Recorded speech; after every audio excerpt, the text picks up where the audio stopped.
हां. चालू झालं सर, चालू झालं.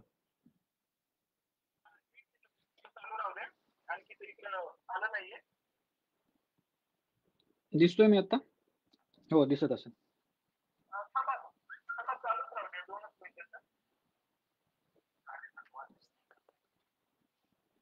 पॉज नाही करता येत सर. Okay, okay. ठीक आहे.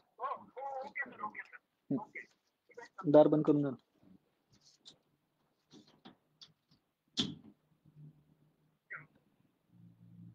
हां सर, मी ठेवतो. दिसतोय मी? मी लाईव्ह दिसत असेल तर प्लीज येस पाठवा.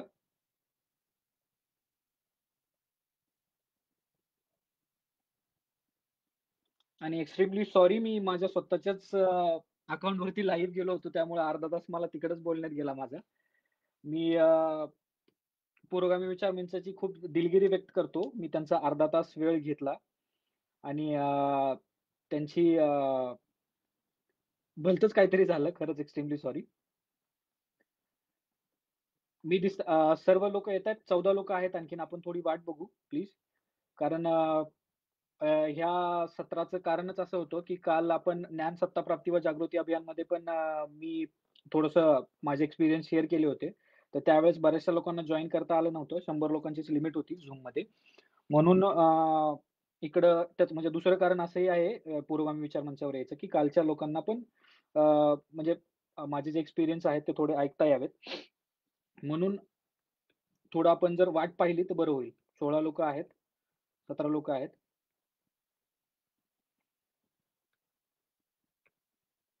आणि खरंच एक्स्ट्रीमली सॉरी, मी खूप वेळ घेतला. म्हणजे अर्धा तास जवळपास निघून गेला आणि मला कळलंच नाही, की मी माझ्या स्वतःच्याच पेजवरती माझ्या स्वतःच्याच अकाउंटवरती मी बोलतोय. आणि जे तिकडून लोकं येतायत त्यांच्यासाठी त्यांची पण मी माफी मागतो. मी अचानक ते तो लाईव्ह चॅट सोडून इकडं म्हणजे मला फोन आला आणि मी इकडे आलो.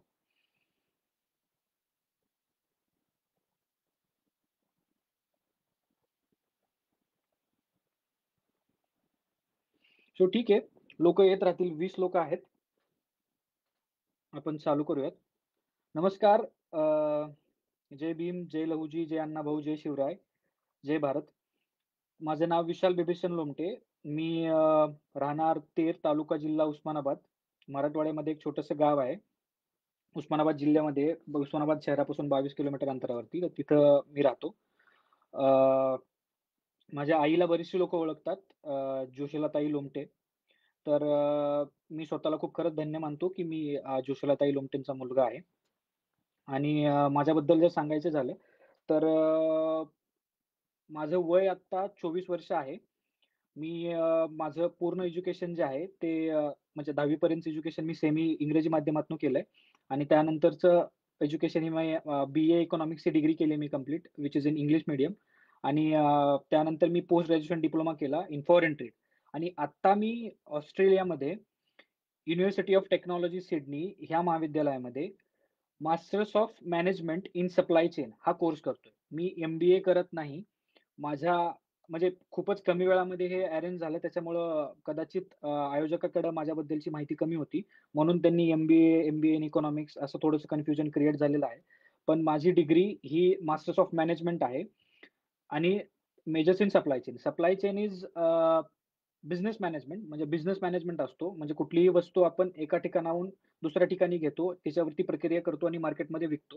तर ह्याचं जे मॅनेजमेंट असतं, हे सप्लाय चेनमध्ये शिकवलं जातं. तर म्हणजे त्या प्रकारचं शिक्षण मी इकडं ऑस्ट्रेलियामध्ये घेत आहे. सुरुवातीपासून माझ्याबद्दल मी थोडंसं सांगेन, की मार्गदर्शन असं म्हणता येणार नाही याला. मी माझ्या एक्सपिरियन्समधनं जर कुणाला मार्ग मिळाला, तर मी स्वतःला धन्य समजेन. कारण मी अतिशय सर्वसामान्य कुटुंबातून आणि अ, एस-सी समाजातील मांग ह्या जातीतनं बिलॉन्ग करतो आणि खूपच म्हणजे अ, सर्वसाधारण परिस्थितीमधून म्हणता येईल किंवा खूपच लिमिटेड सोर्सेसमधून किंवा लँग्वेज बॅरियर, इंग्लिश तेवढंसं चांगलं नाही किंवा प्राथमिक शिक्षण खूपच खेडेगावातून झालेलं, शहरामध्ये आपण आल्यानंतर न्यूनगंड ह्या सगळ्या गोष्टींमधून मी करत इथपर्यंत पोहोचलोय. म्हणून मला सांगायला आवडेल माझ्याबद्दल थोडंसं. तर माफी असावी जर मी माझ्याबद्दल जास्त सांगितलं तर. मी माझं प्राथमिक शिक्षण मी तेर गावातूनच घेतलं इयत्ता 5वी पर्यंत. इयत्ता 4थी पर्यंत. जिल्हा परिषद प्राथमिक शाळा तेर. त्यानंतर मी जिल्ह्याचीच आमची तुळजापूरची सैनिक शाळा आहे. श्री तुळजाभवानी सैनिकी विद्यालय तुळजापूर. इथं मी माझ्या 5वी ते 10वी चं शिक्षण मी कंप्लीट केलं. त्यावेळेस मी सेमी इंग्रजी माध्यमातून शिकत होतो 5वी ते 10वी मधून. 5वी ते 10वी पर्यंत. 10वी नंतर मी पुण्याला आलो फर्ग्युसन महाविद्यालयात 11वी-12वी साठी. 11वी मी सायन्समधून केली, पण मी 12वीला आर्ट्स घेतलं होतं. त्याचं कारण पहिलं असं होतं, की मी म्हणजे 10वीत ज्यावेळेस होतो आणि करियर ज्यावेळेस मला चूज करायचं होतं 11वी-12वी मध्ये, त्यावेळेस जास्त माहितीच नव्हती. म्हणजे स्ट्रीम माहीत होत्या फक्त आर्ट्स आणि सायन्स. कॉमर्स तर मला माहीत पण नव्हतं. म्हणजे नाव माहीत होतं, पण खरंच काय केलं जातं कॉमर्समधून आणि कॉमर्समध्ये काय शिकलं जातं, हे मला खरंच माहीत नव्हतं त्यावेळेस. तर मी 11वी मध्ये सायन्स घेतलं आणि 11वी सायन्स शिकत असताना माझ्या लक्षात आलं, की हे माझ्या आवडीचं नाहीये. मला सायन्समध्ये करियर करायचं नाहीये पुढं. तर मी विनाकारण सायन्स शिकण्यात काही अर्थ नाही आणि दुसरं कारण असं होतं, की मी 11वीला मी अ, वसतिगृहामध्ये वसतिगृहात वास्तव्यास होतो, गव्हर्नमेंट वसतिगृहामध्ये. तर ते माझ्या पर्सेंटेजवरती मिळालं होतं मला. म्हणजे मला 10वीला काहीतरी 80% मार्क होते. त्यामुळे मला ते शासकीय वसतिगृह मिळालं होतं. 11वी मधून पण पास आउट झाल्यानंतर मला ग्रॅज्युएशनसाठी पण मला शासकीय वसतिगृह हवं होतं. म्हणून मी माझ्या स्कोर जो आहे, तो स्कोर वाढवण्यासाठी पण मी आर्ट्स घेतलं होतं. जेणेकरून मला स्कोर जास्त मिळवता येईल आणि पुढं मला जे ग्रॅज्युएशन ज्याच्यामध्ये करायचं किंवा मला पुढं ज्याच्यामध्ये करियर करायचंय, तर ते करत असताना मला पुण्यामध्ये राहण्याची संधी मिळावी किंवा म्हणजे माझी फायनान्शियल कंडिशन तेवढीशी चांगली नव्हती, तर मला राहण्या-खाण्याची माझी सोय व्हावी.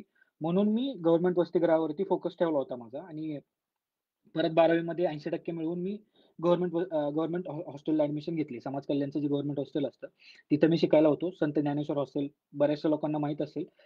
समाज कल्याणचं जे आपलं ऑफिस आहे, आयुक्त कार्यालय आहे, त्याच्यामध्येच बिल्डिंग होती ती दगडी बिल्डिंग. मेडिकल कॉलेज बीजे मेडिकल कॉलेजच्या बाजूचं. तर 3 वर्ष मी तिथं होतो.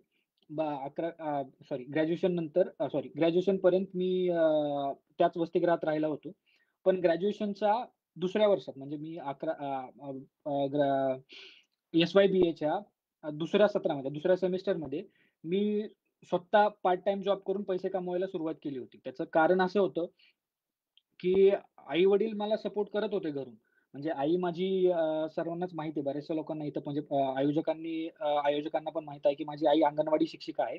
वडील सुरुवातीपासूनच लागेल ते काम करतात. शेतमजुरी असो किंवा दिहाडी मजुरी असो, कुठलंही काम माझे वडील करत आलेत सुरुवातीपासूनच. बऱ्याच वेळा बिझनेसही ट्राय केला, पण एक्सपिरियन्समुळे त्यांना करता आला नाही. मी ज्यावेळेस काम चालू केलं, त्याच्या मागच्याच वर्षामध्ये त्यांनी पोल्ट्री फार्मिंगचा बिझनेस चालू केला होता, पण त्यामध्येही यश आलं नाही त्यांना. तर त्यांचा तिथं खूप मोठा लॉस झाला होता. तर हे मला बघितल्या जात नव्हतं. म्हणजे थोड्या गोष्टी कळायला लागल्या होत्या, की घरची परिस्थिती कशी आहे, काय आहे. म्हणून मी शिक्षणासोबतच म्हणलं आपण स्वतःचा खर्च करून घरी पण काही थोडीशी मदत करता आली तर बघावं म्हणून मी ग्रॅज्युएशनच्या सेकंड इयर पासूनच सेकंड सेमेस्टर पासूनच स्वतः काम करायला सुरुवात केली होती. तर मी काम करत होतो त्यावेळेस पुण्यामध्ये एक Fiatचं शोरूम आहे. पुण्यामध्ये जर महानगरपालिका आहे. महानगरपालिकेच्या मागच्या साइडला एक जय विजय म्हणून Fiatचं शोरूम आहे मंगला टॉकीजच्या शेजारी. तर तिथं मी सगळ्यात पहिलं काम माझं चालू केलं होतं. तिथं मी Fiatच्या गाड्या विकायचं काम करायचो. 9 महिने मी तिथं गाडी पूर्ण म्हणजे 9 महिने मी तिथं गाडी विकायचं काम केलं. पण दरम्यान मला एक गोष्ट माझ्या डोक्यात चालली, की म्हणजे आली त्यावेळेस, की मी आयुष्यात चूक केली असं म्हणत नाही मी कधी, कारण ती माझी फेल झाली मी जी गोष्ट केली त्यावेळेस. तर झालं असं होतं, की मला असं वाटलं, की मी हे जे काम करतोय ह्याच्यामध्ये माझा जास्त टाईम चाललाय. तर मी काय करतो, की मी असा कुठलातरी एक पर्मनंट इन्कम सोर्स उभा करतो, की जेणेकरून मला कमी वेळ द्यावा लागेल काम करायला आणि मी माझ्या शिक्षणावरती फोकस करेन आणि मला पैसे मिळत राहतील पार्ट टाईम जॉबमधून. म्हणून मी त्यावेळेस Ola आणि Uberचं खूप म्हणजे आत्ताही आहे खूप खूप फॅड चाललं होतं, की Ola, Uberला गाडी घ्यायची आणि ड्रायव्हर लावून टाकायची, पैसे येतात. तर हे माझ्याही डोक्यात त्यावेळेस बसलं आणि मी गाडी घेतली. म्हणजे ॲट द एज ऑफ 19 मी आय-डी-बी-आय बँकेचं लोन करून स्वतःसाठी स्वतःच्या बिझनेससाठी मी गाडी घेतली होती टॅक्सी चालवण्यासाठी. तर ती गाडी मी ₹7,00,000 लोन करून घेतली. पण वय लहान होतं, परत एक्सपिरियन्स नाही आणि तो बिझनेस असा होता, की खूप ईझी एक्सेसिबल होता. त्यामुळं खूप लोकांनी त्या गाड्या घेऊन ठेवल्या होत्या आणि Ola आणि Uberने त्यांचे रेट्स कमी करून टाकले आणि खूपच कचरा झाला त्या बिझनेसचा. तर मी तोंडावरती पडलो तिथं. माझी गाडी चालली नाही ठीक, गाडीचा मेंटेनन्स, परत हप्ता आणि घर ह्या सगळ्या गोष्टी मला बघाव्या लागल्या. तर त्या 3 वर्ष ग्रॅज्युएशन कंप्लीट करत मी ह्या बिझनेसमध्ये माझ्या पूर्णपणे बुडालो होतो. म्हणजे मला माझ्यावरती लोन झालं एवढं मोठं. हप्ते पेंडिंग राहायला लागले. आई-वडिलांनी त्यावेळेस खूप मदत केली मला खरं तर. ज्यांनी पैसे त्यावेळेस ते खूप जास्त देऊ शकले नाहीत, पण मॉरल सपोर्ट खूप महत्त्वाचा असतो. ज्यावेळेस असं कुठलंतरी फेल्युअर आपल्या समोर येतं, त्यावेळेस आपले आई-वडील आपल्याशी कसे वागतात किंवा आपल्या आजूबाजूचे जे मित्र आहेत, ते आपल्याशी कसे वागतात, ह्याच्यावरनं आपण पुढे किती जातो हे ठरतं आपलं खरं तर. तर मला माझ्या मित्रांनी, माझ्या आई-वडिलांनी खूप साथ दिली त्यावेळेस, की मला कधीच माझी साथ सोडली नाही. म्हणजे मी फेल्युअर जरी असलो, ते माझे फेल जरी झालं असलं, तरी त्यांनी मला कधी जाणवू दिलं नाही, की तू आता पडलायस तोंडावर खरं तर. तर आईनी स्वतःचे दागिने गहाण ठेवून बऱ्याचदा माझे हप्ते भरले. प्लस वडिलांनी बऱ्याचदा मला टेन्शन येऊ नये म्हणून गाडी गावाकडे ठेवून तिला जपलं. ह्या बऱ्याचशा गोष्टी करत आले ते. पण त्यावेळेस आता ही गोष्ट माझी एक फसली होती. मग परत मी काम तर माझं चालूच ठेवलं. मग मला परिणामी काम करावंच लागलं. कारण मला जॉब करायचा होता. परत सॉरी मला माझे हप्ते भरायचे होते आणि घरचं पण चालू होतं. माझा स्वतःचा खर्च, हॉस्टेल सुटलं होतं. तर त्यामुळे मला जॉब तर करावाच लागत होता. मग मी जॉब करतच आता हा तर माझा म्हणजे मला ही डेट एवढी मोठी होती, की मला महिन्याला कमीत कमी ₹20,000-25,000 लागायचे. आणि मला शिक्षण तर माझं सोडायचं नव्हतं. मला एवढ्या छोट्या गोष्टीमध्ये म्हणजे मला ₹25,000 आयुष्यभर मला कमवत बसायची माझी इच्छा नव्हती बिलकुल. तर मी हॉस्टेलमध्ये माझे मित्र होते. माझ्यासोबत जी राहत होती लोकं, ती पण परदेशी शिष्यवृत्ती किंवा फॉरेन एज्युकेशन ह्याच्याबद्दल त्यांचं चाललेलं होतं. माझ्या डोक्यात तसं काही नव्हतं, कारण मी माझं हे फसलेलं होतं घोडं, त्याचमध्ये मी अडलेलो होतो. तर मग मी परत त्या मित्रांसोबत कम्युनिकेशन केल्यानंतर मला असं कळलं, की यार परदेशी शिष्यवृत्ती म्हणजे फॉरेन एज्युकेशन साठी शिष्यवृत्ती आहे, म्हणजे स्कॉलरशिप आहे. आणि त्याचा एक सेमिनार पण झाला होता आमच्या हॉस्टेलमध्ये. तर तो सेमिनार मी अटेंड केला. त्यावेळेस मला कळलं, की यार ही शिष्यवृत्ती खूप भारी आहे. म्हणजे याच्यामध्ये तुम्हाला तुमची ट्युशन फीस तर मिळेलच, पण तुम्हाला तुमचं राहण्या-खाण्याचा पण खर्च निघेल आणि तुम्ही तिकडं परत आणखीन ज्या ज्या कंट्रीमध्ये तुम्ही जाल, तर तिथं पण तुम्ही पार्ट टाईम जॉब करू शकता आणि पैसे कमवू शकता. तर त्याचा मोठा बेस हा पण होता, की मला माझ्या आता शिक्षणावरती फोकस करायचा आहे आणि माझी ही जी फायनान्शियल कंडिशन आता मी ड्रेन कंडिशनमध्ये गेलोय, तर ती पण मला उभा करायची आहे आणि माझ्या फॅमिलीला सपोर्ट करायचा आहे आता. कारण मी मी जरी फसलो असलो, तरी मी कायम असाच फसून जाऊन मी घरच्यांच्या ज्या माझ्यावरती आशा होत्या, तर ते तर मी बुडवू शकत नव्हतो. म्हणून खरं तर सुरुवात झाली माझ्या म्हणजे फॉरेन कंट्रीमध्ये एज्युकेशन घेण्यासाठी जायची. मग ग्रॅज्युएशन कंप्लीट केल्यानंतर मी डिप्लोमा करत होतो. त्यावेळेस मी माझी ॲडमिशन प्रोसेस चालू केली होती. ॲडमिशन प्रोसेसमध्ये अ, मी 2-3 म्हणजे यूके आणि ऑस्ट्रेलिया या 2च कंट्री मी खरं तर बघत होतो. ऑस्ट्रेलिया फायनल करायचं कारण असं, की ऑस्ट्रेलियामध्ये तुमचं एज्युकेशन कंप्लीट झाल्यानंतर तुम्हाला 2 वर्ष वर्किंग व्हिसा मिळतो. म्हणून ऑस्ट्रेलियावरती माझा जास्त फोकस होता, की मी 2 वर्ष मी जर शिक्षण जेही घेईन, त्याचा कमीत कमी मला एक्सपिरियन्स तरी मिळाला पाहिजे. म्हणजे मी ज्या कल्चरमध्ये चाललोय, त्या कल्चरमध्ये 2 वर्षात तर मी खूप प्रो होणार नाही. म्हणजे मला ते कल्चर कळणार नाही किंवा मला ते वर्किंग एन्व्हायर्नमेंट कळणार नाही. तर मला कमीत कमी त्या वर्किंग एन्व्हायर्नमेंटमध्ये थोडंसं काम करता यावं, म्हणून मी ऑस्ट्रेलिया फायनल केलं. तर आत्ता म्हणजे इथपर्यंतचं ऑस्ट्रेलियामध्ये फायनल करायचं कारण माझं हे. तर ही स्कॉलरशिप जी आहे, ह्या स्कॉलरशिपची प्रोसेस मी आत्ता इथे सांगणार आहे. माझा फोकस म्हणजे फॉरेन एज्युकेशन आणि जी स्कॉलरशिप आहे याच्यावरतीच असेल. म्हणजे ऑस्ट्रेलियन एज्युकेशन आणि स्कॉलरशिप ह्या 2 गोष्टी मी तुम्हाला कदाचित सांगू शकेन चांगल्या प्रकारे, कारण मी ह्याच्या थ्रू गेलेलो आहे म्हणून. तर प्रोसेस जी आहे, ही प्रोसेस चालू होते तुम्ही ज्यावेळेस तुमचा मोटो डिसाईड करता खरं तर. म्हणजे तुम्हाला बाहेर कशासाठी जायचं शिक्षणासाठी? बाहेर शिक्षणाला जाण्याचं तुमचं कारण काय आहे? इथून प्रोसेस चालू होते. आता माझं कारण मी तुम्हाला सांगितलं, की मला माझं एज्युकेशन गिव्ह अप करायचं नव्हतं. प्लस मला इन्कम सोर्स पण पाहिजे होता. आणि माझा जो इन्कम सोर्स होता इंडियामधला, तो इन्कम सोर्स माझं म्हणजे माझे कष्ट खूप होते, पण मला आउटकम चांगलं मिळत नव्हतं. म्हणजे मी 10-12 घंटे काम करत होतो आणि मला ₹20,000-25,000 पगार मिळत होता. जो काहीच नव्हता. म्हणजे त्यामध्ये माझी फॅमिली बघू, का माझं करियर बघू, का माझी स्वतःची सेटलमेंट बघू, काहीच नव्हतं. म्हणजे काहीच करता येऊ शकत नव्हतं 20,000-25,000 मध्ये. तर माझा असा मोटो तुमचा आधी ठरवला पाहिजे. कारण क्वालिटी एज्युकेशन हे भारतात पण आहे. भारतामध्ये पण मोठे-मोठे इन्स्टिट्यूशन्स आहेत, IITs आहेत, IIMs आहेत, COEP आहेत. अशा म्हणजे बरेचसे चांगले इन्स्टिट्यूट आहेत इंडियामध्ये, जे तुम्हाला क्वालिटी एज्युकेशन प्रोव्हाईड करतात आणि तिथून पण पास आउट होणारे लोकं हे जगभरात काम करतात. म्हणजे इथं मी जर बघितलं, तर म्हणजे इंडियामधून IIMs किंवा IITs मधून इथं इथं काम करणारी लोकांचे पॅकेजेस जे आहेत, म्हणजे जे त्यांचे जे पगार आहेत, तो खूप जास्त आहे. कारण त्यांचा एज्युकेशन बेस इंडियन आहे आणि ते खूप कोर लेव्हलचं एज्युकेशन तिथून घेऊन आलेले आहेत म्हणून. तर क्वालिटी एज्युकेशन ही इंडियामध्ये पण आहे, नाही असं नाही. फक्त आपण बऱ्याचदा आळस दाखवतो त्या एज्युकेशनपर्यंत पोहोचण्यासाठी किंवा बरेचसे बॅरियर्स असतात. काही लोकांचे खरंच फायनान्शियल बॅरियर पण असतात, ज्या तिथपर्यंत रीच आउट होऊ शकत नाहीत किंवा मागासलेपणा म्हणा. आता माझ्या केसमध्ये पण मी एवढा डेव्हलप नव्हतो, की कुठल्यातरी आय-आय-एममध्ये जाऊन त्यांच्यासोबत लगेच त्या म्हणजे जरी मला रिझर्व्हेशन असलं, तरी त्या लेव्हलमध्ये जाऊन त्या लोकांसोबत कम्युनिकेट करून किंवा तिथपर्यंत जाऊन काय करायचं आणि कसं हे मिळवायचं, इथपर्यंत जाण्याची म्हणजे धमकच नव्हती. म्हणजे भीती वाटायची, की यार नाही हे कॉन्व्हेंटमधून शिकलेली लोकं असतात. तिकडे सगळं इंग्लिशमध्ये चालतं. ते प्रोजेक्ट्स असतात, हे असतात. तर ही एक म्हणजे नकळत कुठेतरी भीती असते मनात. त्याच्यामुळे माणूस नाही तो म्हणजे पोहोचू शकत नाही तिथपर्यंत आणि कुठेतरी काहीतरी छोटंसं करून माणूस थोडासा थांबतो. तर मला असं म्हणायचं होतं, की मुद्दा जो मोटो आहे, तो मोटो क्लिअर असला पाहिजे. त्यानंतर येतं, की तुम्ही तुमचा इंटरेस्ट जो आहे, म्हणजे ज्यामध्ये तुम्हाला करियर करायचंय, तर त्या रिलेटेड तुम्ही कोर्स कुठलातरी चूज करा. तर कोर्समध्ये तुम्ही तुमचं बॅकग्राऊंड बघा, की तुम्ही म्हणजे तुम्ही 11वी-12वी मध्ये तुम्ही काय शिकलात? तुम्ही ग्रॅज्युएशनमध्ये काय शिकला आहात? बॅकग्राऊंड बघत असताना असं बघू नका, की मी बी-ए केलंय, मी मी इंजिनिअरिंग केलंय, मी मेडिकल म्हणजे मी कॉमर्स केलंय. तुम्ही असं बघा, की तुम्ही काय शिकला आहात? म्हणजे काय मी मी बी-ए इकॉनॉमिक्स केलं होतं, पण मला काहीच वाटलं नाही, की मी सप्लाय चेन का बरं शिकणार नाही. कारण हे it is completely different than bachelor of art education. तर हे मी जे शिकतो हे पूर्णपणे कॉमर्स आहे. ह्याच्यामध्ये बॅचलर ऑफ आर्ट्सचा काहीही संबंध नाही. तर बघत असताना तुम्ही बघा, की तुमच्या 3 वर्षाच्या किंवा कुठल्याही 12वी पर्यंतच्या किंवा 3 वर्षाच्या डिग्रीमध्ये तुम्ही काय शिकला?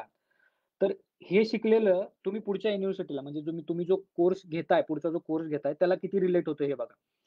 मी माझ्या केसमध्ये सांगतो. मी बॅचलर्स ऑफ आर्ट्स इन इकॉनॉमिक्समध्ये मायक्रो इकॉनॉमिक्स आणि स्टॅटिस्टिक्स शिकलो होतो. तर मी त्याच्या बेसवरतीच या इकडच्या मॅनेजमेंट कोर्सला म्हणजे सप्लाय चेन मॅनेजमेंट कोर्सला ॲप्लिकेशन केलेली आहे. तर बेस आपला बघून कोर्स चूज करा. कोर्स चूज केल्यानंतर कोर्स चूज करत असा ऑफकोर्स कोर्स आणि कंट्री, की तुम्हाला कुठल्या देशामध्ये जायचंय आणि कुठलं शिक्षण घ्यायचंय. तर ह्या 2 गोष्टी चूज केल्यानंतर तिसरी गोष्ट येते, की तिथं गेल्यानंतर तुम्ही जी ट्युशन फीस तुमची भरणार आहात किंवा तुमचा तिथला जो राहण्या-खाण्याचा खर्च होणार आहे, तर तो तुम्ही कसा पे करणार आहात? हा सगळ्यात मोठा प्रश्न असतो. हो, हा सुरुवातीलाच येतो. पण मी जसं म्हटलं, की माझा फोकस जो आहे, तो स्कॉलरशिप आणि ऑस्ट्रेलियन एज्युकेशनवरती असेल, तर मी कन्सिडर करतोय, की तुम्ही स्कॉलरशिप बघत आहात. तुम्हाला कदाचित तिकडली म्हणजे ज्या तुम्ही युनिव्हर्सिटीमध्ये जाताय, ती स्कॉलरशिप बघताय किंवा तुम्ही नॅशनल किंवा महाराष्ट्राची स्कॉलरशिप बघताय, असं कन्सिडर करतोय मी. तर त्या ह्याच्यासाठी म्हणजे तिथं गेल्यानंतर, कुठल्याही कंट्रीमध्ये गेल्यानंतर शिक्षण घेण्यासाठी तुम्हाला जे लागणारे पैसे आहेत, तर ते तुमची स्कॉलरशिप देऊ शकते तुम्हाला. तर तो जो खर्च आहे तो स्कॉलरशिपमधून निघतो. ह्या 3 प्रकारच्या स्कॉलरशिप आहेत सध्या. जो महाराष्ट्राचा रहिवासी आहे त्यांना 3 स्कॉलरशिप अवेलेबल आहेत, ज्या गव्हर्नमेंट स्कॉलरशिप आहेत. एक आहे नॅशनल ओव्हरसीज स्कॉलरशिप, जी आहे सेंट्रल गव्हर्नमेंटची, जी दिल्लीमधून ऑपरेट होते. दुसरी आहे स्टेट स्कॉलरशिप, जिला राजश्री शाहू महाराज शिष्यवृत्ती असंही म्हणतात. ती महाराष्ट्रातून, पुण्यातून ऑपरेट होते. आणि तिसरी एक महाराष्ट्र स्टेट गव्हर्नमेंटची स्कॉलरशिप आहे. ती खुल्या प्रवर्गासाठी पण आहे. तिच्या 20 जागा आहेत. महाराष्ट्र स्टेट गव्हर्नमेंटच्या टोटल 2 स्कॉलरशिपच्या टोटल 75 प्लस 20 अशा 95 जागा आहेत आणि स्टेट म्हणजे सेंट्रल स्कॉलरशिपच्या 100 जागा आहेत. तर अशा जवळपास 190 जागा, 190 सीट्स तुम्हाला कुठल्याही युनिव्हर्सिटीमध्ये जाण्यासाठी मदत करू शकतात. म्हणजे स्कॉलरशिप मिळवून देऊ शकतात. तर ह्या स्कॉलरशिपची जी प्रोसेस आहे, ती प्रोसेस मी सांगतो तुम्हाला पुढे. तर ह्या स्कॉलरशिपची मदत तुम्ही तुमच्या फॉरेन एज्युकेशन म्हणजे तुमच्या ट्युशन फीससाठी आणि तुमच्या राहण्या-खाण्याच्या खर्चासाठी घेऊ शकता. सो डोंट वरी की तुम्हाला कसं कराल तुम्ही? तिकडे गेल्यानंतर तुमचं राहणं-खाण्याचं कसं होईल किंवा एवढा मोठा खर्च तुम्हाला पेलेल का? तर ऑफकोर्स पेलेल कारण तुम्हाला ही स्कॉलरशिप मिळेल आणि ह्या स्कॉलरशिपमध्ये तुमचा सगळा खर्च निघून जाईल. म्हणजे तुमचा ट्युशन फीसचा आणि तुमच्या राहण्या-खाण्याचा प्लस तुम्हाला काही पैसे घरी पण पाठवता येतील. तुम्ही जर खरंच तेवढं म्हणजे अ, सगळ्या गोष्टी सूझबूझने केल्या, तुम्ही राहण्या-खाण्याचा तुमचा खर्च मॅनेज केला, चांगल्या ठिकाणी राहून पण तुम्ही पैसे थोडेसे सेव्ह केले, तर तुम्ही तुमच्या घरच्यांना पण मदत करू शकता. एवढे ह्या स्कॉलरशिप थ्रू तुम्हाला पैसे मिळतात. स्कॉलरशिपची प्रोसेस जी आहे, ती डॉक्युमेंट्सपासून चालू होते. महाराष्ट्र स्टेटची जी स्कॉलरशिप आहे, ती ऑफलाईन आहे. तिचे डॉक्युमेंट जे आहेत, ते डॉक्युमेंट्स तुम्हाला तुम्ही जर Google केलंस Maharashtra state scholarship, Rajarshi Shahu Maharaj scholarship असं जर Google केलं, तर तुम्हाला जी-आर आणि त्या स्कॉलरशिपबद्दलची पूर्ण माहिती मिळेल. माझा मेल आयडी मी चॅटमध्ये टाकतो किंवा संयोजकाकडनं तुम्ही माझा मेल आयडी घेऊ शकता किंवा माझा WhatsApp नंबर पण घेऊ शकता. त्याच्या त्याच्या थ्रू मी तुम्हाला पूर्ण माहिती देईन त्याची. म्हणजे त्याचे जी-आर्स आहेत, त्याच्या लागणाऱ्या रूल्स आणि रेग्युलेशन, डॉक्युमेंट लिस्ट या सगळ्या गोष्टी मी तुम्हाला प्रोव्हाईड करतो किंवा तुम्हाला ते Googleवरती पण इझिली अवेलेबल आहेत. तर डॉक्युमेंट्समध्ये सर्वसाधारण डॉक्युमेंट्स असतात. खूप खूप जास्त असे आगळे-वेगळे किंवा खूप अवघड असे डॉक्युमेंट्स नाहीत. आपण ग्रॅज्युएशनमध्ये किंवा 11वी-12वी नंतर आपण कुठल्याही स्कॉलरशिपला ॲप्लिकेशन करतो. आपण शिकत असताना ज्या आपल्या स्कॉलरशिप मिळतात आपल्याला, त्यासाठी ॲप्लिकेशन करत असताना काय डॉक्युमेंट्स लागतात आपल्याला? आपली इन्कम प्रूफ लागतात, आपलं रहिवासी लागतं, आपलं कास्ट सर्टिफिकेट लागतं, आपलं कास्ट व्हॅलिडिटी लागतं. तर हे जे प्रमुख डॉक्युमेंट्स आहेत, प्लस तुमच्या म्हणजे एज्युकेशन मार्कशीट्स म्हणजे तुम्ही जर 11वी-12वी मध्ये 11वी-12वीच्या मार्कशीट्स प्लस तुमच्या ग्रॅज्युएशनच्या मार्कशीट्स आणि ग्रॅज्युएशन नंतर जर तुम्ही तुमचं पी-एच-डी वगैरे करत असाल, तर मास्टर्सच्या मार्कशीट्स. मी रिकमेंड करेल, मी हे जे बोलतोय, हे ग्रॅज्युएशन झाल्यानंतर पोस्ट ग्रॅज्युएशन करणाऱ्या लोकांसाठी हे जास्त फायदेशीर ठरेल. कारण ह्या स्कॉलरशिप ज्या आहेत, ह्या ग्रॅज्युएशन झाल्यानंतर पोस्ट ग्रॅज्युएशनसाठी मिळणाऱ्या स्कॉलरशिप आहेत. तर त्याच्यामुळे मोस्ट ऑफ द गोष्टी ज्या आहेत त्या रिलेव्हंट करतील म्हणजे रिलेट करतील, की जी लोकं मास्टर्ससाठी बघतात. म्हणजे ग्रॅज्युएशन कंप्लीट झाल्यानंतर पोस्ट ग्रॅज्युएशन जे आहे, पदव्युत्तर पदवी हे शिकण्यासाठी जे परदेशात जाऊ इच्छित आहेत, त्यांच्यासाठी ह्या स्कॉलरशिप अवेलेबल आहेत खरं तर. मग ह्या मार्कशीट्स तुमच्या व्यवस्थित तुम्ही त्याला ट्रान्सक्रिप्ट म्हणतात. म्हणजे ज्यावेळेस तुम्ही ॲप्लिकेशन करायला जाल, तुम्ही ज्यावेळेस ह्या खर्च प्रोसेसमध्ये उतराल, त्यावेळेस तुम्हाला कळतील की ह्या गोष्टी. मार्कशीटला ही लोकं ट्रान्सक्रिप्ट म्हणतात.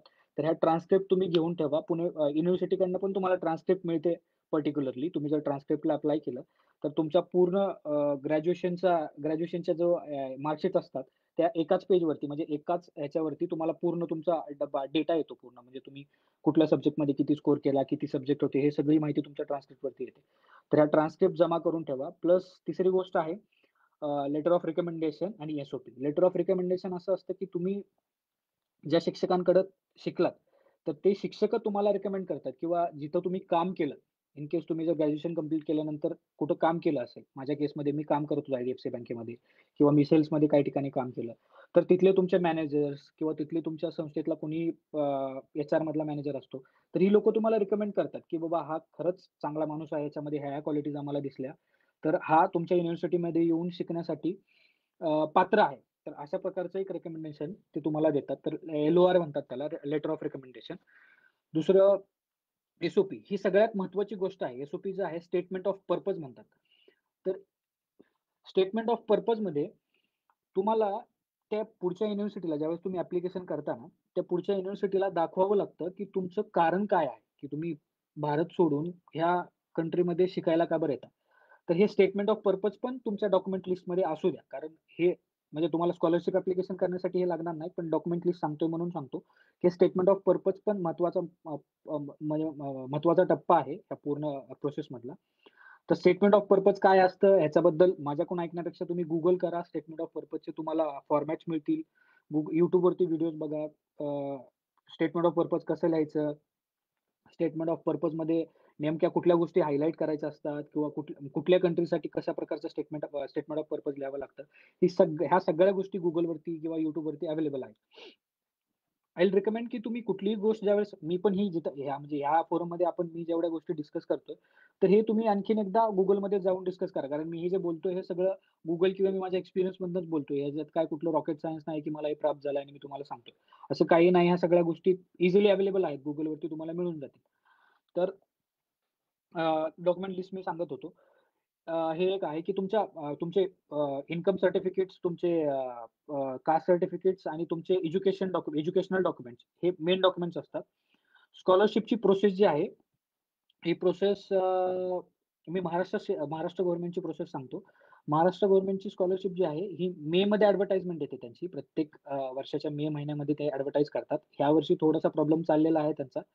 पण हे लवकरच त्याची ॲडव्हर्टाइजमेंट येईल आणखीन. तर मेमध्ये ॲडव्हर्टाइजमेंट आल्यानंतर ते तुम्हाला 30 दिवसाची मुदत देतात पूर्ण फॉर्म भरण्यासाठी. तर 30 दिवस पूर्ण फॉर्म भरण्यासाठी मिळाल्यानंतर तुम्हाला त्यामध्ये लागणारे पूर्ण डॉक्युमेंट्स तयार करावे लागतात.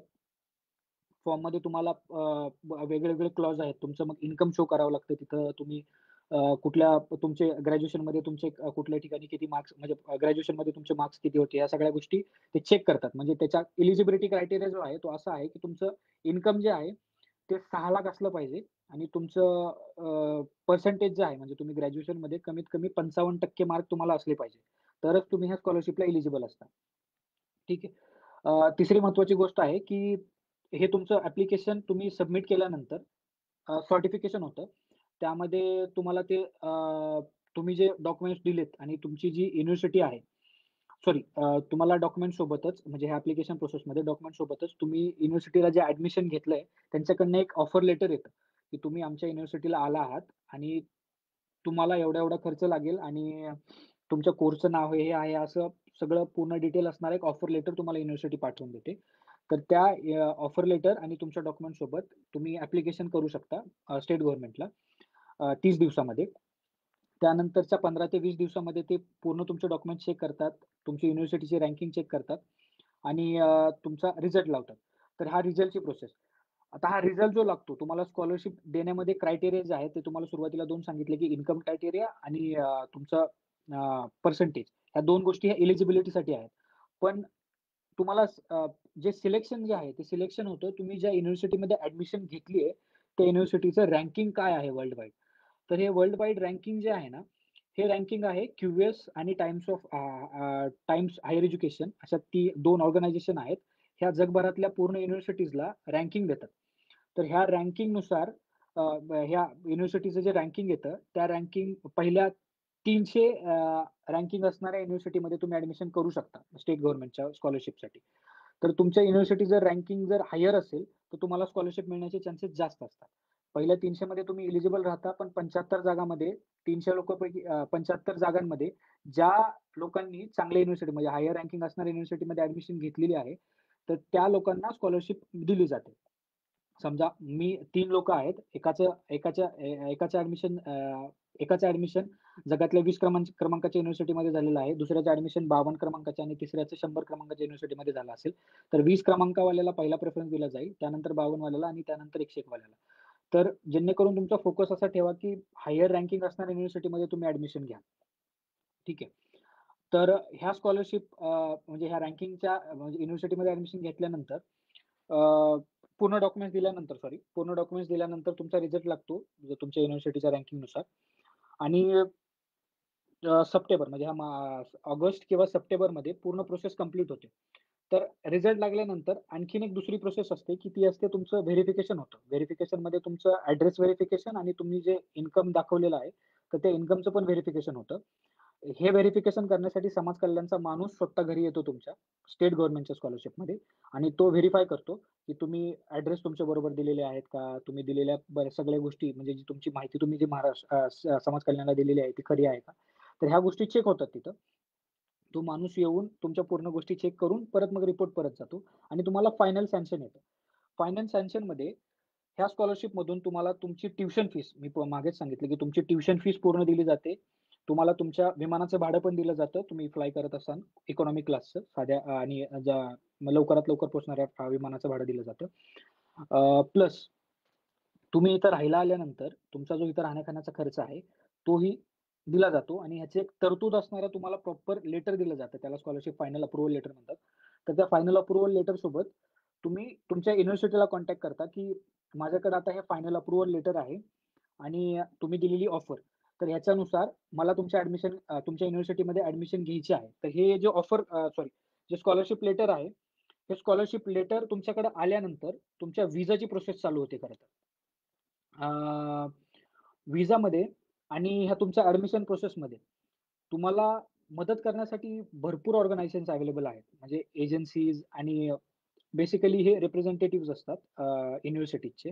तर हे तुम्हाला खूप मदत करतात. म्हणजे माझ्या म्हणजे मी पण स्वतःहून ही प्रोसेस केलेली नाही. ही प्रोसेस मी एजन्सी थ्रूच केलेली आहे. तर ह्या एजन्सीज तुम्हाला खूप मदत करतात.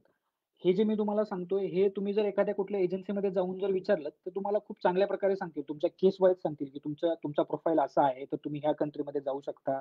तुम्हाला हे कोर्सेस अवेलेबल आहेत. तर ह्या एजन्सीमध्ये जा. आय रिकमेंड यू, की तुम्ही त्या एजन्सीमध्ये गेल्यानंतर तुम्हाला तुमच्या प्रोफाईलसाठी कुठलं काय बेस्ट आहे, हे तुम्हाला ते सांगतील व्यवस्थित.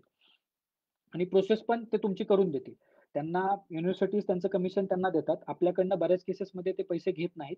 यूएस आणि अ, कॅनडा, ह्या कंट्रीजसाठी काही चार्ज करणारे पण एजन्सीज आहेत अवेलेबल. पण ऑस्ट्रेलिया आणि बरेचसे म्हणजे मोस्ट ऑफ द एजंट्स पैसे घेत नाहीत तुमच्याकडनं पर्टिक्युलरली.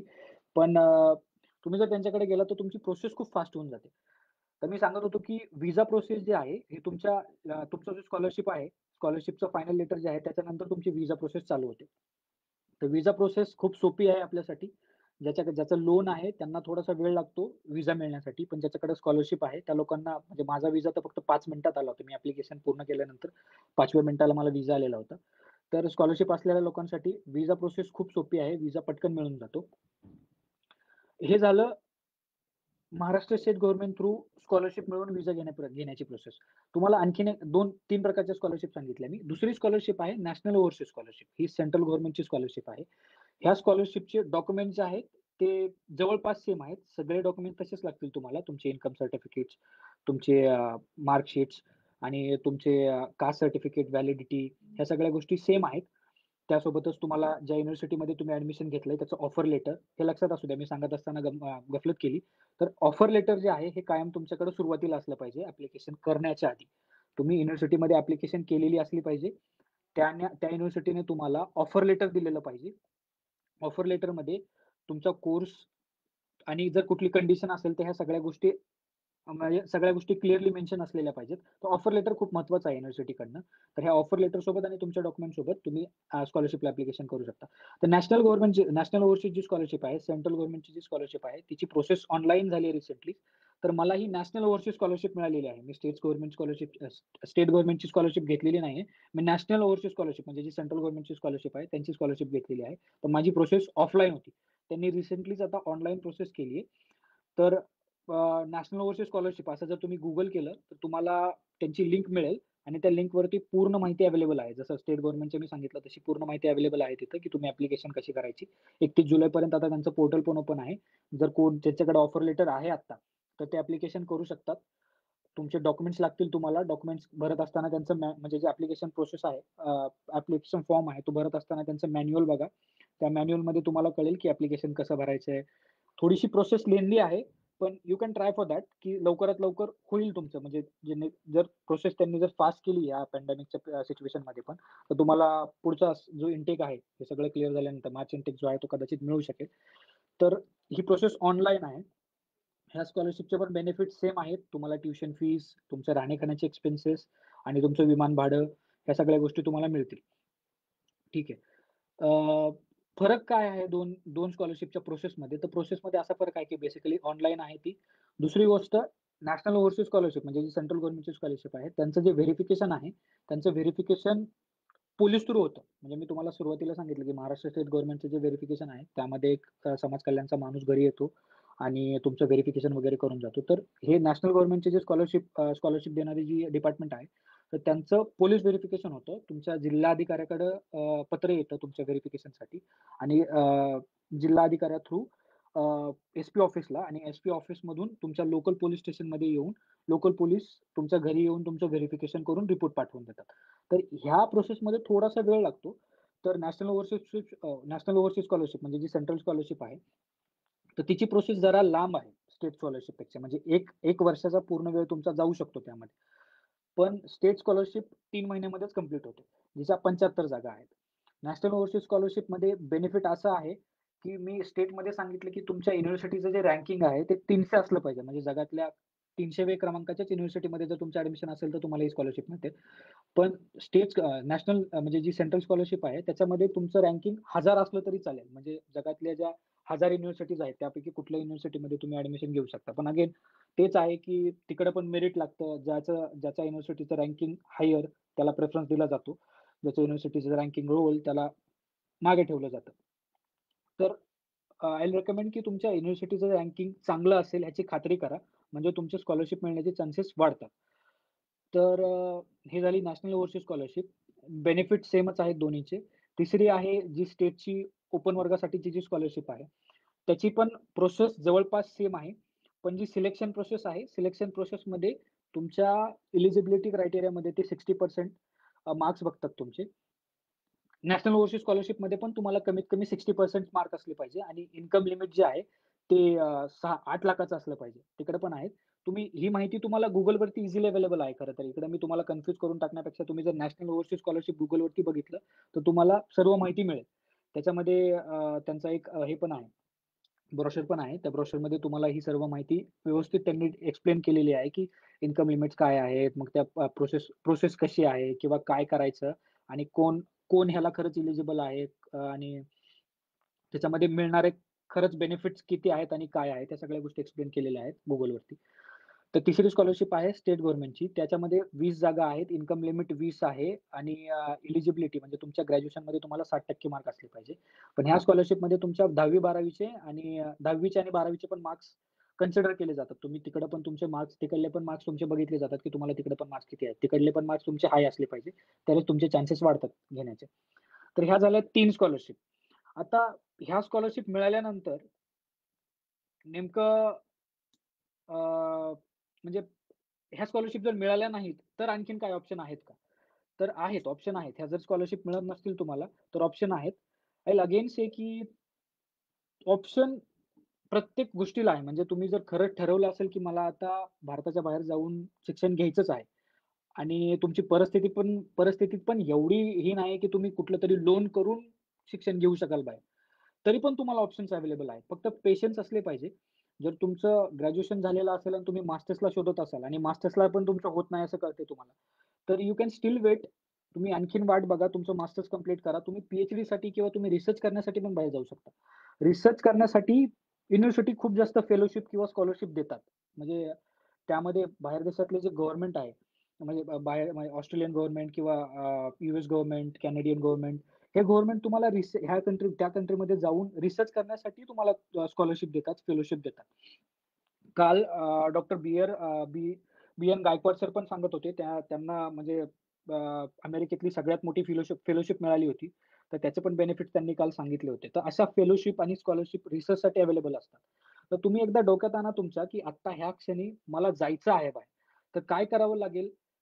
तुमचा तुमचा प्रोफाईल काहीही असो, तुमची मार्क्स काहीही असो, तुमचं इन्कम काहीही असो किंवा तुमची आत्ताची जी शैक्षणिक पात्रता आहे किंवा तुमचं जे टॅलेंट आहे, तुमच्याकडे जो असलेलं स्किल आहे, ते काहीही असो. ते तुम्ही एका पर्टिक्युलर लेव्हलला डेव्हलप करून तुम्हाला पाहिजे त्या युनिव्हर्सिटीमध्ये, तुम्हाला पाहिजे त्या कंट्रीमध्ये जाऊ शकता आणि विनाखर्चही जाऊ शकता. फक्त थोडंसं रिसर्च करायची गरज आहे, की खरंच कुठले-कुठले बेनिफिट्स, कुठल्या-कुठल्या स्कॉलरशिप अवेलेबल आहेत. तर सांगायचा उद्देश असाच, की तुमचं बॅकग्राऊंड काहीही असू द्या. तुम्ही जर थोडे पेशन्स ठेवून थोडी माहिती गोळा करून जर तुम्ही प्रयत्न करत असाल, तर तुम्हाला मिळतो चान्स आणि तुम्ही जाऊ शकता. ह्याच्या व्यतिरिक्त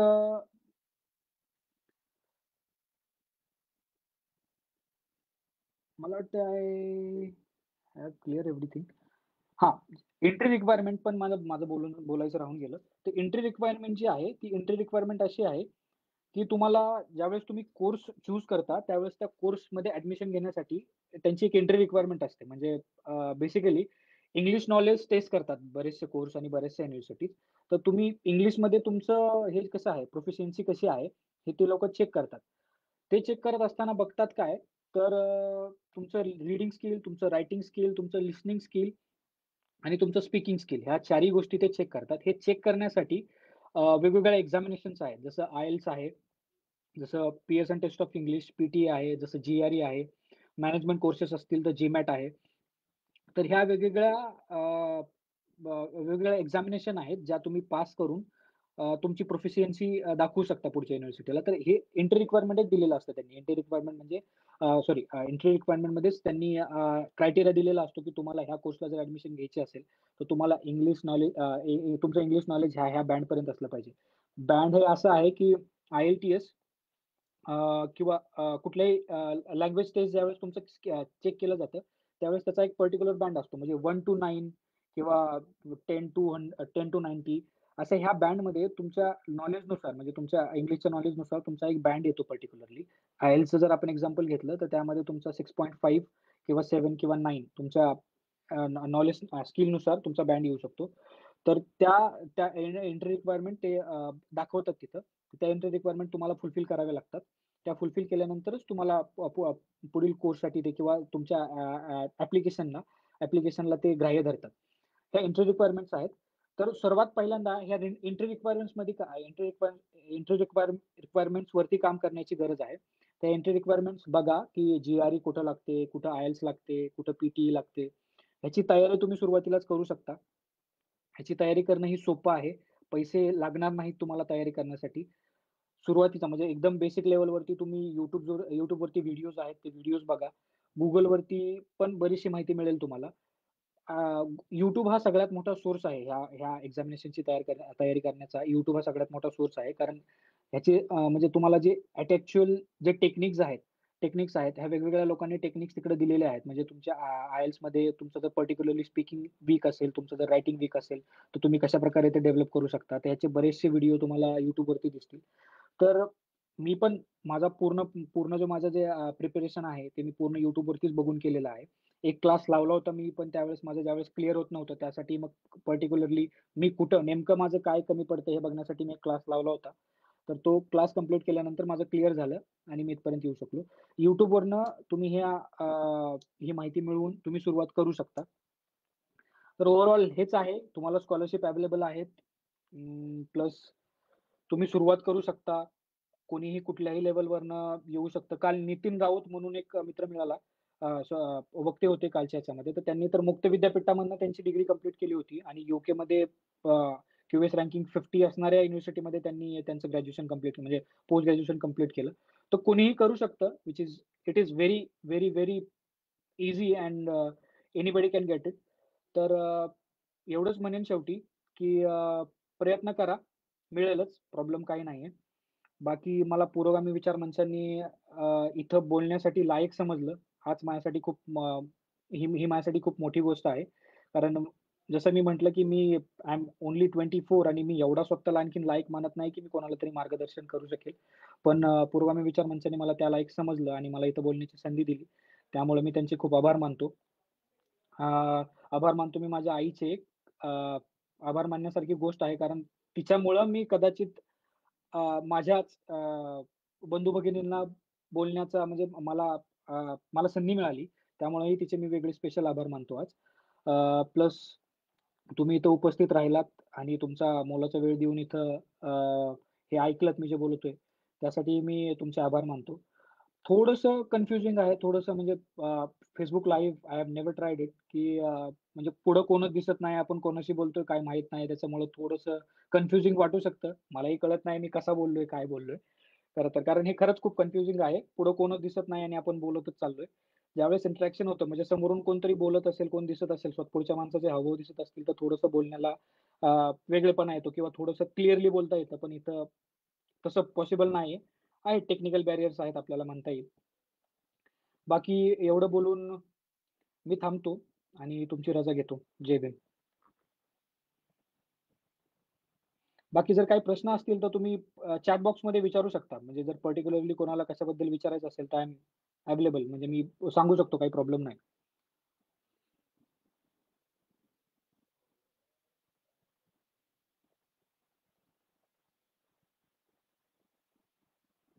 कोणाचे प्रश्न असतील तर मी उत्तर द्यायला तयार आहे. काही प्रॉब्लेम नाही. अच्छा बँड मिनिमम किती लागेल? असा एक प्रश्न दिसतोय मला. मिनिमम बँड जो आहे हा तुमच्या कोर्सवरती डिपेंड करतो. जसं मी म्हणालो की तुमच्या फील्डवरती. तुम्ही जर मॅनेजमेंट फील्ड, तुमची इंजिनिअरिंग फील्ड कुठली फील्ड आहे त्याच्यावरती वेगवेगळा बँड असतो. तर त्याचा एव्हरेज असा आहे की 5.5 टू 7.5 ह्याच्यामध्ये तुमच्या कोर्सनुसार तुमचा ठरतो की तुम्हाला बँड किती लागेल. हे IELTSचा बँड सांगतोय मी. तर 5.5 टू 6.5 सॉरी 7.5 ह्याला कोरिलेट करणारा म्हणजे ह्याच्या लेव्हलचा कुठल्याही दुसऱ्या एक्झामचा पण बँड चालू शकतो. म्हणजे पिअर्सन टेस्ट ऑफ इंग्लिश. इथं ऑस्ट्रेलियासाठी पिअर्सन टेस्ट ऑफ इंग्लिश पण ही एक्झाम चालते. ही कॉम्प्युटर बेस्ड एक्झाम आहे. तिला तिचं जे बँडिंग आहे ते म्हणजे 10, 20, 30 असं आहे. तर तिचा पण बँड तुमचा 58 ते 65 पर्यंत चालू शकतो. 6.5 हा एव्हरेज आहे. 6.5 जर तुमचा येत असेल, तर तुम्हाला बऱ्यापैकी ऑप्शन्स अवेलेबल होतात 6.5 मध्ये.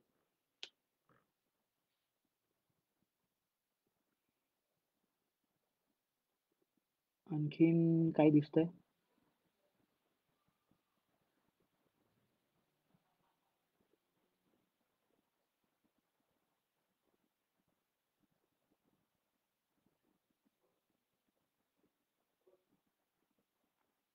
नाही, आय थिंक कोणाचे प्रश्न नाहीयेत, तर आपण एंड करूयात. जर काय कोणाचे प्रश्न असतील तर तुम्ही विचारू शकता चॅट बॉक्समध्ये.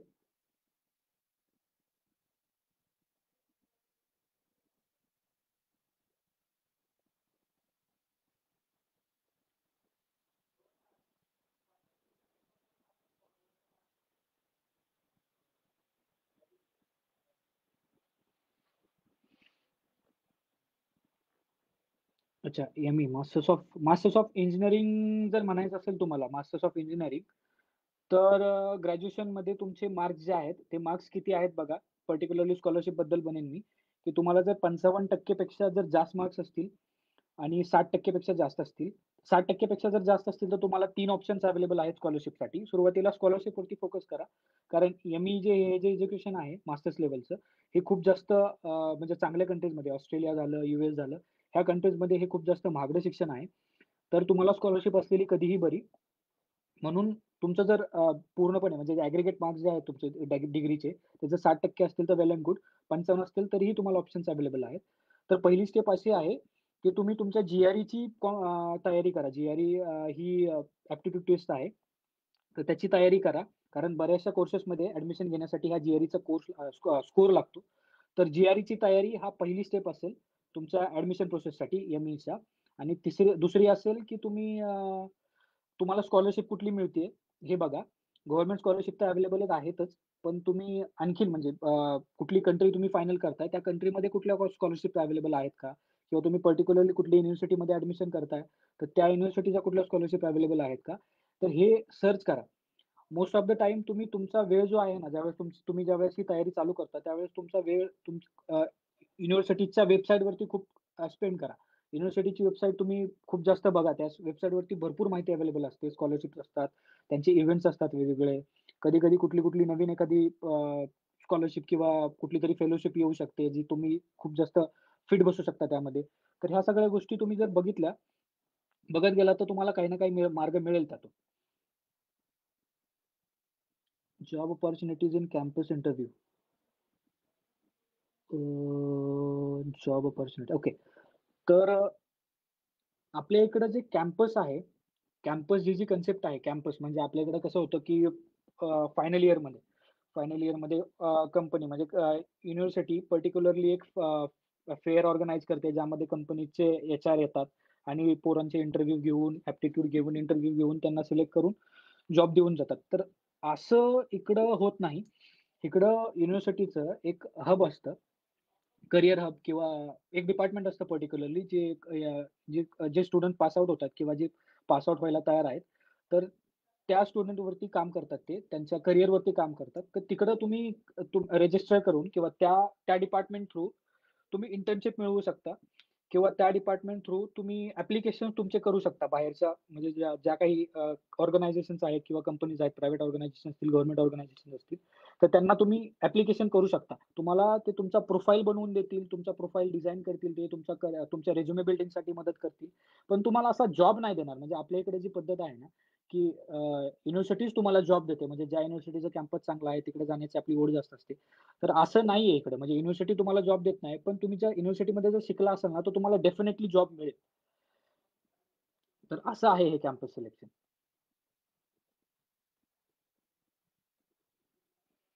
अमोल सुरवसे म्हणतात, की "I have 8 pointer in B Tech, then for M Tech any chance?" Of course you have chance bro. तुम्हाला एम-टेक करता येईल. तुम्ही कंट्री सिलेक्ट करा, की तुम्हाला एम-टेक तुम्ही कशामधनं केलंय. त्यानंतर म्हणजे मी जसं म्हणलो होतो सुरुवातीला, की तुम्ही एम-टेकमध्ये नेमकं काय शिकला आहात हे बघा. आणि त्यानंतर तुमचं जे एज्युकेशन तुम्ही जे नॉलेज गेन केलेलं आहे तुमच्या थ्रूआउट द डिग्री, की ते तुम्हाला कुठल्या मास्टर्समध्ये तुम्हाला यूज करता येईल. तुम्हाला मग ते रिसर्च करायचा आहे का तुम्हाला पर्टिक्युलरली म्हणजे जॉब ओरिएंटेड कुठलातरी कोर्स कंप्लीट करून तुम्हाला जॉब करायचा आहे. तर हे डिसाईड करून तुम्ही कोर्स डिसाईड करा.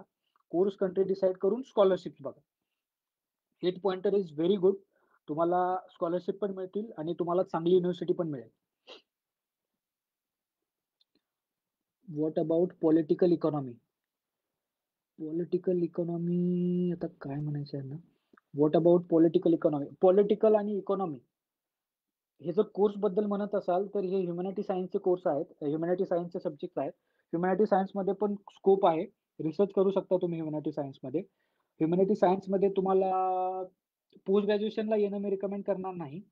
कारण ह्युमॅनिटी सायन्समध्ये जर तुम्ही रिसर्च करत असाल, तर ते तुमचं खूप कोर बिल्ड करतं आणि तुम्हाला इंडियामध्ये पण परत गेल्यानंतर खूप अपॉर्च्युनिटीज अवेलेबल होतात आणि इथं पण तुम्ही चांगल्या ठिकाणी सेट करू शकता स्वतःला, जर तुम्ही रिसर्च कोर्स जर बघितला त्यामध्ये तर.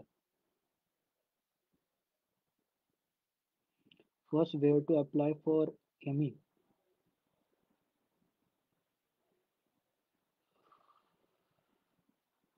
Wear to apply for M-E.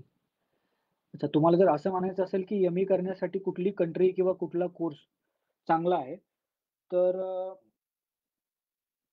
Masters of engineering तुमचं कुठल्या फील्डमध्ये झालंय हे डिपेंड करतं. ऑस्ट्रेलियामध्ये सिव्हिल आणि इलेक्ट्रॉनिक्सला स्कोप आहे. सिव्हिल ह्या ऑस्ट्रेलियन इकॉनॉमी जी आहे ती रिअल इस्टेटवरती का चालते. अ, खूप मोठा चंक आहे जो रिअल इस्टेटमधून येतो ऑस्ट्रेलियन इकॉनॉमीमध्ये. तर इकडं स्कोप आहे सिव्हिल आणि इलेक्ट्रॉनिक्सला. तर जर तुम्ही सिव्हिल इलेक्ट्रॉनिक्समधून असाल तर ऑस्ट्रेलिया बघा. जर तुम्ही मेकॅनिकल आणि इतर कुठल्या फील्ड असतील तुमच्या आय-टी वगैरे, तर I suggest you you can go to US और यूके. यूके पण आता पोस्ट ग्रॅज्युएशन व्हिसा देतंय. म्हणजे सुरुवातीला आधी यूकेचा प्रॉब्लेम होता, की 2 वर्षाचं शिक्षण घेतल्यानंतर तुम्हाला पोस्ट स्टडी व्हिसा मिळत नव्हता. म्हणजे पोस्ट स्टडी वर्किंग व्हिसा मिळत नव्हता. तर आता त्यांनी रिसेंटली 2000 म्हणजे ह्या लास्ट बॅचपासूनच त्यांनी ग्रॅज्युएशन नंतर 2 वर्ष काम करणारा व्हिसा त्यांनी लॉन्च केलेला आहे. तर you can go for UK as well.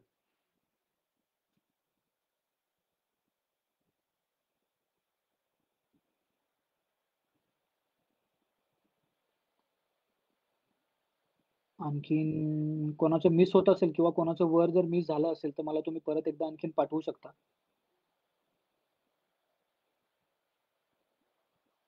Sorry, मीच कॉन्फिडंट नाहीये, की मी खरंच म्हणजे हे एक्सप्लेन करू शकलोय का चांगल्या प्रकारे.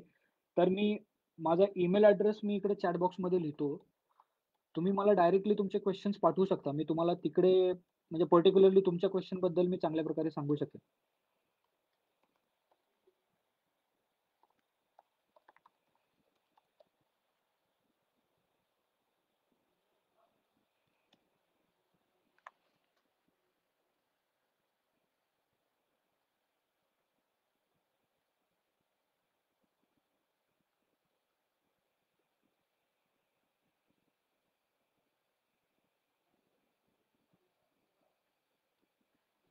ठीक आहे. मला वाटतंय वी आर क्लिअर सो फार.